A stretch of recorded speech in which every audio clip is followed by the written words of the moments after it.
pinakamalakas na bagyo sa mundo.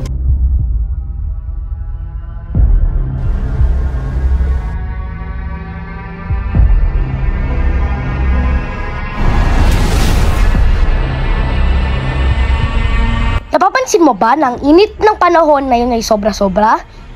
O ang biglang pagbugso ng malakas na ulan? Mga gubat na bigla-biglang nasusunod na walang dahilan? Ito'y epekto ng climate change. Tayo ba ay may magagawa pa? Tayo ba ay may maitutulong para sa magandang kapaligiran?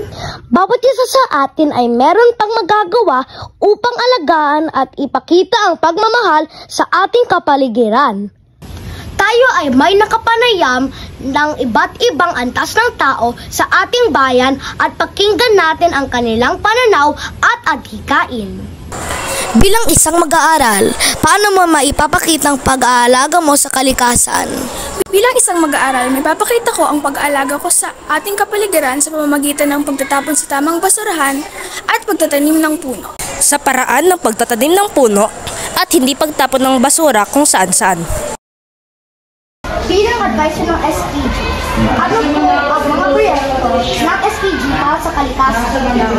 Well, actually, marami tayong mga nakalaan ng mga plans at mga projects para sa darating na year na ito.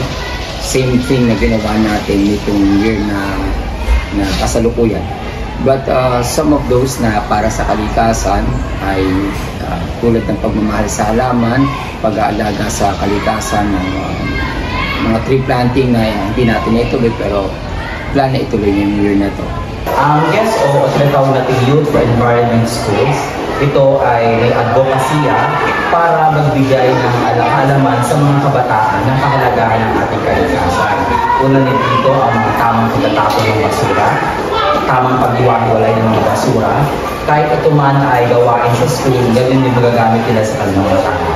Bilang isang guro na nagtuturo ng pagmamahal sa kalikasan, it's very important na ako ang magpapasimula on how to embrace a sustainable lifestyle. Pag sinabi natin sustainable lifestyle, of course, nagamit tayo ng 5 R's technique. Yan yung pinag-aralan natin sa science, ano? And also, of course, with regards to that, syempre kailangan din na i-appreciate natin yung beauty, yung kagandahan ng kalikasan. Ano po ang payo niyo po para sa kabataan katulad ko po? Well, in terms of nature, I just simply advise everyone na mahalin natin ang ating tirahan. Actually, we all live in the same planet. So, kasama na dyan yung pangangalaga, hindi lang yung pagmamahal sa halaman, kundi yung pag-maintain ng ating tinitirahan. Dapat sa murang edad ay matuto tayo ng tamang paraan ng pagtatapon ng basura, pagmamahal sa ating kalikasan kasi wala nang ibang planeta ang mundo kundi nag-iisa lang. Iiwasan natin magtapon ng basura sa lawa.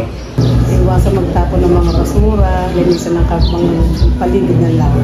Kailangan lang siguro ng disiplina. Diba? Ayun nga, kung may mga basura, ilagay lang sa tamang lagayan. Disiplina sa pagtatapon ng basura, pagtatanim ng mga puno at halaman at wastong paggamit sa ating kalikasan ang kailangan upang mapanatiling maganda ang ating kapaligiran. Ako, bilang bata at mag-aaral, ay may magagawa rin. Bilang isang student leader, sumusuporta ako sa core value ng makakalikasan. Ako ay tumutulong sa aming project na SPG Garden at ito ay ipagpapatuloy namin kasama ng buong estudyante ng San Pablo Central School. Matutong kaming magtanim at alagaan ito. Sisiguraduhin din namin na panatiliin malinis ang buong eskwelahan. Ipinagmamalaki ko na ang San Pablo Central School ay isang green campus. Ang ating kalikasan ibinigay sa atin ng Panginoon upang ating pakinabangan. Ngunit, obligasyon ng bawat isa na mahalin at alagaan ito. Disiplina ng bawat isa ang kailangan. Disiplina, pagkikiisa, pagtutulungan ng bawat tao ang kailangan. Lahat tayo ay magkaisa sa iisang adhikain. Ang mahalin at alagaan ang kalikasan.